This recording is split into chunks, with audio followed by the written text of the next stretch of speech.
The first ever U.S.-Africa Leaders Summit has wrapped up in Washington, D.C. The U.S. has used the summit to foster greater trade and business ties with Africa. But critics say it might be too little, too late, and that the U.S. is playing catch-up with China, which holds a sizable chunk of the African economy. Hello, I'm Anand Naidu, and this is The Heat.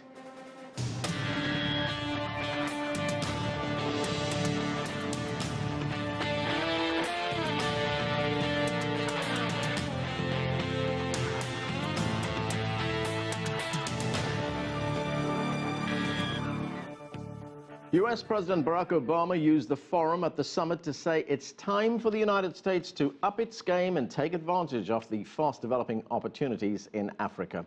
Obama has announced plans for $14 billion worth of investments by U.S. companies in Africa. CCTV's Daniel Ryntjes has been covering the summit and has this report. Speaking before the leaders of 45 African states and hundreds of U.S. and African business leaders, President Obama urged American businesses to seize economic opportunities and strengthen its foothold in Africa. So we've got a lot of work to do.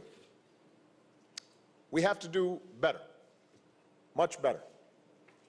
I want Africans buying more American products. I want Americans buying more African products. I know you do too, and that's what you're doing here today. During the forum, business leaders discussed concerns about existing barriers to enhance trade and economic development, including transport infrastructure and lack of access to power, something now being addressed by President Obama's Power Africa initiative. I think we need to pay a lot of attention to power. I think that's really the base. Because if we really want to have inclusive growth, most of these small and medium enterprises, they are not going to work unless we have power. Delegates to the summit also appealed for more to be done to energize the next generation of business entrepreneurs through better access to technology and education.